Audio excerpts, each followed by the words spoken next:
Hello and welcome dear students to my channel ma'am की पढ़ाई. I am your teacher Shubhi Malviya. Students, this is our third lecture for the first chapter of civics, unity in diversity. So students, today's topic is cultural unity. The inhabitants of different types of parts of India share a common culture.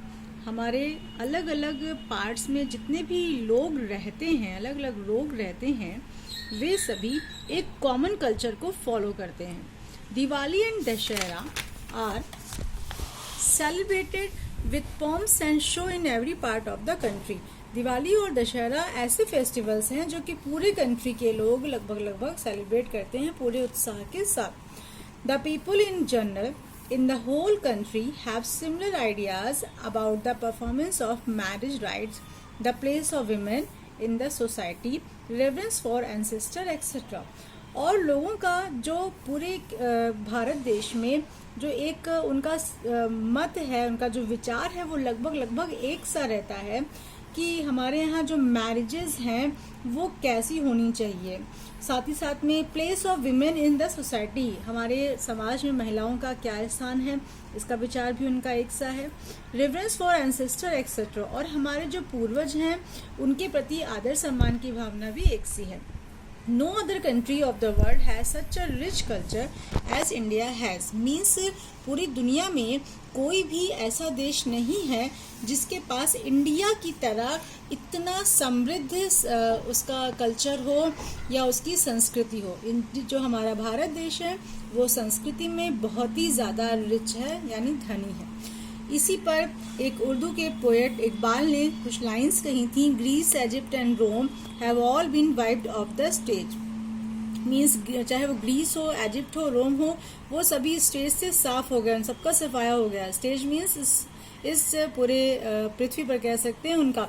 But still we preserve our heritage, मतलब ये है कि इनकी heritage का, इनकी जो संस्कृति थी उनका सफाया हो गया, लेकिन हमारी जो संस्कृति है अभी भी हमने उसको संजो कर रखा हुआ है.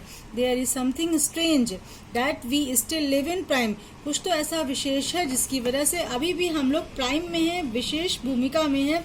दो फॉर सेंचुरीज आर फो was a wheel of time, जबकि व्हील ऑफ टाइम की तरह जो व्हील हो, जो समय का जो पहिया होता है, वो हमारे लिए भले ही हमारा फो बन गया, मीन्स हमारा शत्रु हो गया, हमारे विपरीत हो गया, इसलिए कभी अप डाउन तो लगा रहता है चक्र की तरह, लेकिन बहुत सी सेंचुरीज, बहुत सारे टाइम से हम ही लोग प्राइम टाइम में हैं, मीन्स हम ही लोग विशेष हैं. अब आते हैं, अभी हमने पढ़ा कल्चरल यूनिटी अपने देश की, यानी हमारा जो भारतवर्ष है उसमें जितने भी कल्चर्स हैं वो सभी में भी एकता है. अब आते हैं पॉलिटिकल यूनिटी. मीन्स भारत में जो पॉलिटिक्स है, मीन्स राजनीति है, उसमें भी एकता है. Politically to India as a whole had been considered as one unit. Means politically भी इंडिया पूरे देश में एक यूनिट यानी एक रूपता उसमें पाई जाती है हमारे पूरे देश में. In ancient times, the Rajas and Maharajas were always eager to establish their rule over the whole of India. पुराने समय में या पहले के समय में जब राजा और महाराजा होते थे तो वो एक दूसरे पर हमेशा लड़ाइयाँ करते रहते थे और पूरे देश पर अपना कब्जा करने की कोशिश करते रहते थे.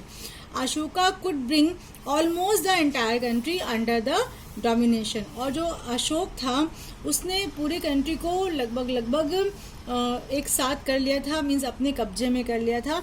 इन the words of doctor V.A. Smith ji ने कहा था, India therefore possesses and always has possessed for considerably more than 2000 years ideal political unity. इन्होंने, स्मिथ जी ने कहा था कि हमारा जो भारत देश है वो लगभग 2000 सालों तक एक आइडियल पॉलिटिकल यूनिटी के रूप में जाना जाएगा. After the achievement of independence, India as a whole has been governed by the same system of administration.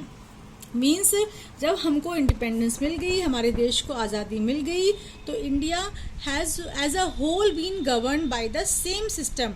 मतलब कि जो अशोक ने जिस तरह का सिस्टम रखा था उस लगभग उसी के हिसाब से ही हमारे यहाँ का जो एडमिनिस्ट्रेशन सिस्टम बनाया गया वो इसी तरह का रखा गया। The same laws and constitution, और लगभग एक से कानून रखे गए जिससे कि पूरे हमारे भारतवर्ष में पॉलिटिकल यूनिटी बनी रहे, राजनीतिक एकता बनी रहे। Hence the political unity has become more effective and stronger than before, जिसकी वजह से हमारे देश में अब पॉलिटिकल यूनिटी और ज़्यादा इफ़ेक्टिव मीन्स प्रभावशाली और स्ट्रॉन्गर मीन्स शक्तिशाली होती चली जा रही है पहले की अपेक्षा। So students, today I will end this chapter here. Well students, I am completing last topic also in this lecture. Actually only one topic is left in this chapter. So let's start this topic, effects of diversity. Effects means प्रभाव। अभी तक हमने ये पढ़ा कि कितने तरह की डाइवर्सिटीज होती हैं, विभिन्नताएं होती हैं हमारे भारत में। अब इनका क्या प्रभाव पड़ता है पूरे भारत में, ये हम इसमें पढ़ेंगे। Diversities brings variety in our life. जब डाइवर्सिटीज होती है तो बहुत सारी हमारे लाइफ में वैरायटी आती है, मतलब बहुत सारी भिन्नताएं आती हैं, बहुत सारे हम लोगों को ऑप्शंस भी मिलते हैं। The diversity in our beliefs, culture, appearance and language adds vibrancy to our heritage. Means हमारे डाइवर्सिटी हमारे जीवन में बहुत से नए विश्वास, नई कल्चर लाती है, बहुत से नए भाषाओं को ऐड करती है, जिससे हमारा जो हेरिटेज है, हमारी जो संस्कृति है वो कंटिन्यूअस बनी रहती है, उसमें कुछ न कुछ नया होता रहता है। This help us to be tolerant towards things and situations that are different from our own. और ये मदद करती है कि आगे जो भी थिंग्स हमारे सामने आ रही हैं, हमारे जिस भी तरह की सिचुएशंस है, कंडीशंस है, वो उनमें हमें कैसे अपने आप को संभाल कर रखना है, उनको कैसे हमें फेस करना है। Diversity teaches us to appreciate differences in appearance and opinions. और साथ ही साथ में डाइवर्सिटी हमें सिखाती है कि किस तरह से डिफरेंट कंडीशन में और डिफरेंट ओपिनियन मीन्स विचारों के साथ में भी हम लोगों का सही विचार या हम लोगों का सही रोल सामने आ सके। Have you seen the Republic Day celebration of our country in new Delhi. आपने देखा ही होगा अक्सर कि हमारे देश में रिपब्लिक डे किस तरह से नई दिल्ली में मनाया जाता है। The various Tableau depict and highlight the different cultures and landmarks of the states of India. जहाँ पर रिपब्लिक डे, जैसे आप ये इस पिक्चर में देख सकते हैं कि इस तरह का सीन रहता है। रिपब्लिक डे के जो हमारे फेस्टिवल में जो सेलिब्रेशन होता है, इसमें अलग अलग स्टेट्स के लोग अलग अलग कल्चर्स को शो करते, अलग अलग राज्यों की अलग अलग झांकियों को इस जगह पर दिखाया जाता है, जहाँ पर बहुत सी हमको डिफरेंसेस, बहुत सी डाइवर्सिटीज़ दिखाई पड़ती हैं, लेकिन फिर उनमें भी हमको यूनिटी या एकता दिखाई पड़ती है। We can see the great variety of different regions. और हम लोग देख सकते हैं उन झांकियों में कि अलग अलग यानी डिफरेंट रीजन्स के, अलग अलग एरिया के, अलग अलग स्टेट्स के बहुत सारी वैरायटी दिखाई पड़ती है, बहुत सारे लोग दिखाई पड़ते हैं, उनकी अलग अलग चीज़ें दिखाई पड़ती हैं, लेकिन वहाँ पर भी क्या होती है, एक यूनिटी होती है जो कि हमारे पूरे भारत देश में विद्यमान है।